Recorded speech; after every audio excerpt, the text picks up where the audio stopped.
Hello,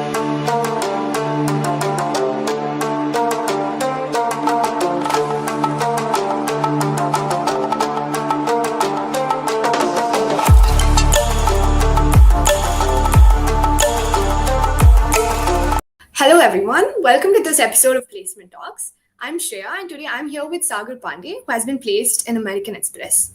Hi, Sagar. It's great to have you here with us today. To start this off, let's have an introduction about yourself and about the company that you've been placed in. Hi Shreya, thank you for having me today. So I am Sagar Pandey. Currently, I'm in my fourth year of engineering, doing my bachelor's degree in computer science and having an aggregate GPA of 9.07. So recently, I have been placed in American Express, which is a multinational financial services corporation, and in that, I have been placed as a analyst intern, and I will be joining in January 2022.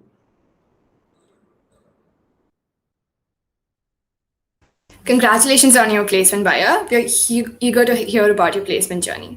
So, could you describe the application and selection process?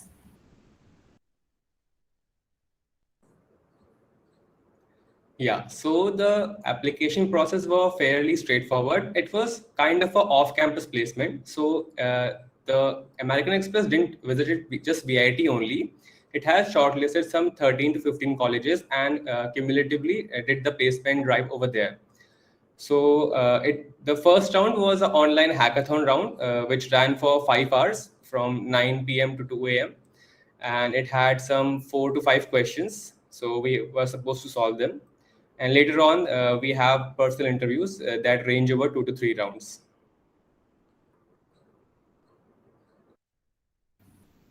How many levels were there during the entire interview process, and how did you prepare for each level?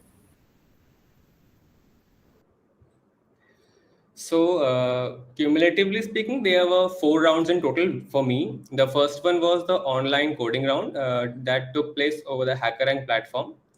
And then I had personal interviews that were 2 technical rounds, and one was the final HR cum managerial round. As for the preparation part, I had done my preparation via a lot of sites consisting of GFG, interview bit, lead code, and CSCS problem set, as well as I started HackerRank in the first stage of my coding life. So I always followed this strategy. Like 1 year before the placements, I did a good practice in DSA, and then just before 1 month, I brushed over my core subjects.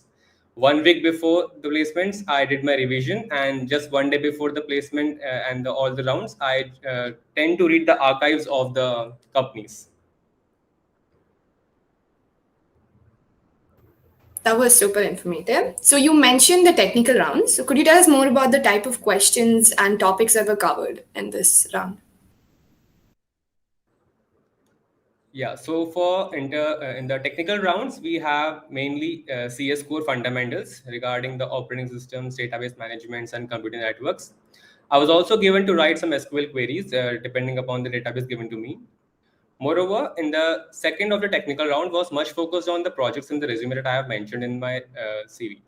So in the bank sector, you usually see that the DSA portion is limited just to the online coding round. So in the technical round, they just focus on your fundamentals and all. So just be clear with that one. And also in the achievement section, be thorough with that, what you write over there. So you may have cross questioning over there. So be prepared for that one. Okay. So how many students applied in total and were able to clear the interview successfully? Yeah, so as I told, it was kind of a off-campus placement. So Amex has selected some 15 colleges, which allowed some students to sit for the exams. And in actual exam, there were around 360 students who sat there, out of which 50 were shortlisted for interviews, and final offer letter was given to 8 students from VIT itself. Okay. So what were your strategies personally in cracking these interviews? So for me, like I'm not exceedingly great in academics or problem solving. So the only option I had was to sticking to practicing. So as I said, I started practicing for placements and internship just a year before the season would commence. So this practice helped me to bag me this placement. and that's it. Okay. And what are your views on the need for participation in coding clubs and chapters while in college? So while in college, see, in VIT, when I joined VIT, so there was much less DSA oriented coding clubs. So there was development oriented, but DSA and computer programming clubs were less in number. So recently, while in my time in VIT, I have seen growth of many such clubs like the CodeChef Club and the Google DSC Club. So it's beneficial for students to join them. They might help you getting familiar with the kind of question they ask in the interviews. So it's a good thing. Okay. And could we have some tips on building the perfect resume, acquiring work experience, and on doing project work? So I don't think there's a certain thing called perfect resume. So you have to make some resume that reflects your personality, mention the projects, and do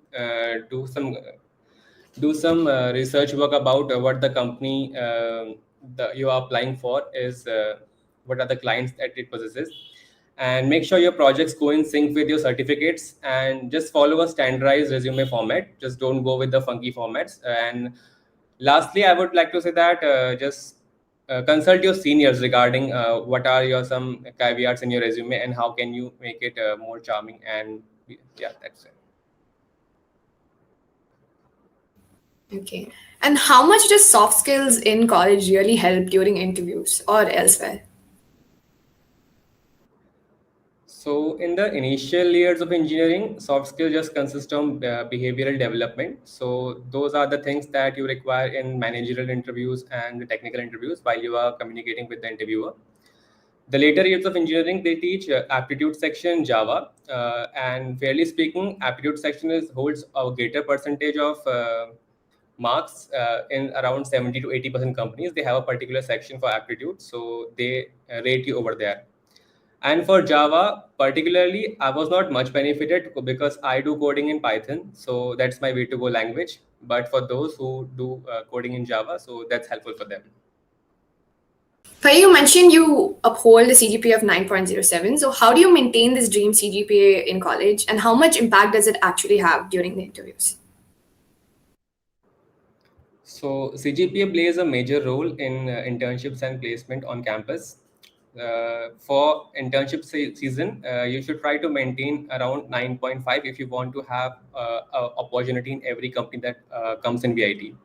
As for the placement season, having around 9 is pretty fair enough. You will get a chance to sit for every company. And regarding how to maintain the CGPA, there's no rocket science in here. Just pay attention in class and maintain proper notes. That would do the thing.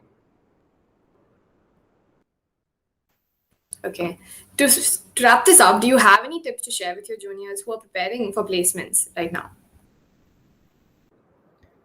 Yeah. So, firstly, before interviewing any company, just go on the Google and read about the company, its clients, and the business model that follows.